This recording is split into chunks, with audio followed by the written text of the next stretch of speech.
Hello and welcome. Today we will be taking a look at the Star Wars The Black Series Revenge of the Sith Anniversary R2-D2 and Commander Cody figures.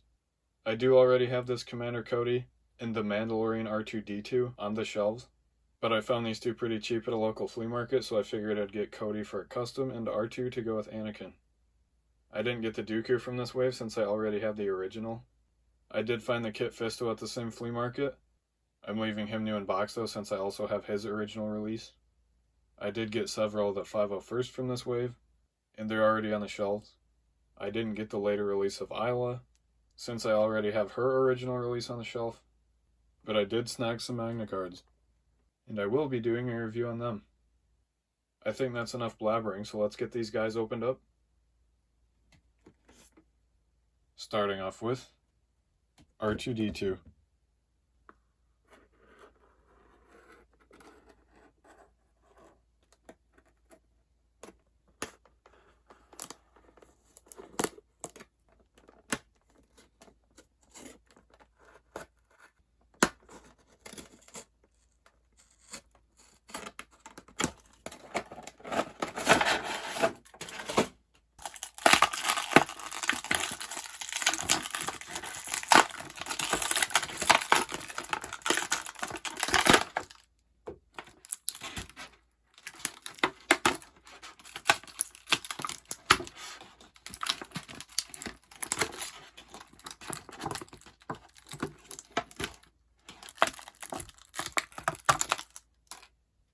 So here he has it a box for accessories. You get this nice blaster wielding arm. The arm he uses to open stuff. This grabbing arm. This arm, I'm not sure what it's used for. These nice swappable jet pieces that were not actually included with the Mandalorian release. And of course some propulsion effects for those jets. So for the figure himself, looking pretty nice and clean. Nice paint apps all the way around. There isn't much to this guy in terms of articulation, so his head can go all the way around. It actually pulls up so you can stick the arms in there. His legs go all the way around. The feet have a little movement. The wires look really nice. You can pop out his third leg. That foot also has a little movement. One thing I just noticed about the head that I haven't seen anyone talk about, it pulls right up, but then you do a full 360, and it's locked. These do open, but it's pretty hard to do without using something small that you can just wedge right in there. Seems pretty thin and cheap though, so I'd definitely be careful. These open as well, but it's kind of hard to do. You gotta try to push back on that tab. Stick your other fingernail in there. And there. These are pretty easy to install. You just stick them right in. Here's all of them together. I somehow just realized that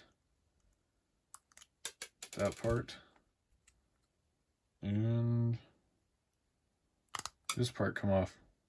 And if you got the Mandalorian release, you should have these two pieces, which plug right in. These pieces pop right out, and you can stick the flight boosters in. And then the flight boosters booster, which looks pretty nice. If you just so happen to have an extra stand, he's definitely worth using it on. I'm really happy I got this guy. It's definitely nice having an R2-D2 with flight boosters. I think having him on the stand makes him look even better. It really elevates him. His articulation is everything you need out of an R2-D2 figure. I don't really mind that he didn't come with the antenna pieces that the Mandalorian release did. I think he could have used a little weathering, especially since the first release was also clean. But all in all, I definitely recommend getting him. Now for Commander Cody.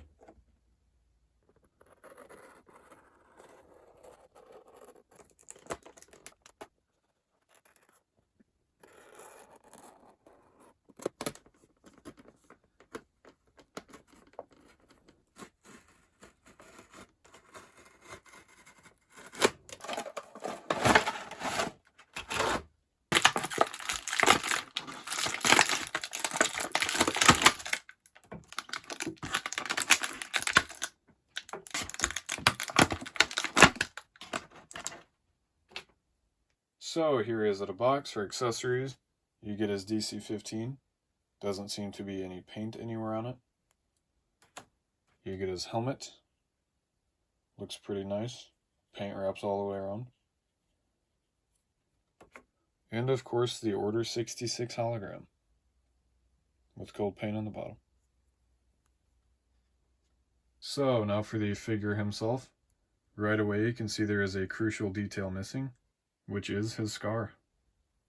Other than that, I think the face is printed pretty well. Looks just like Tamara Morrison.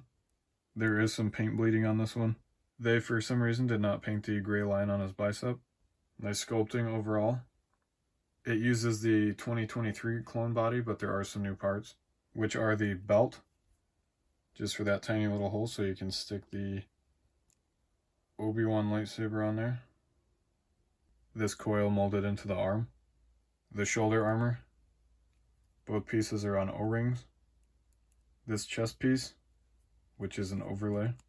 And his jetpack, which is not removable.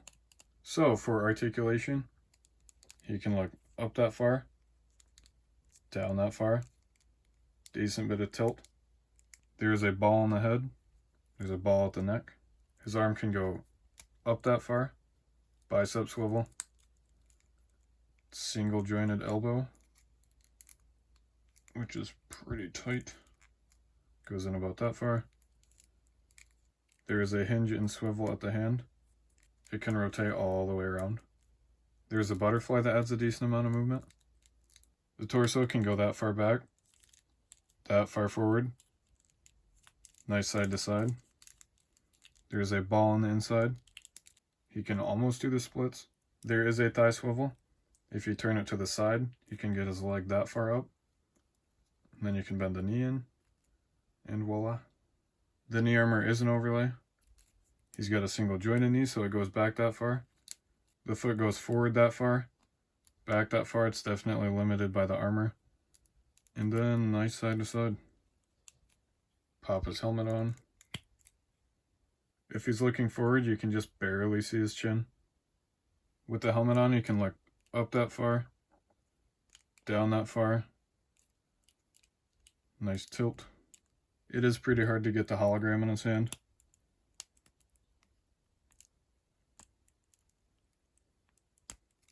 So instead, I'll give him a blaster. I think this figure is awesome, but it is missing a few things.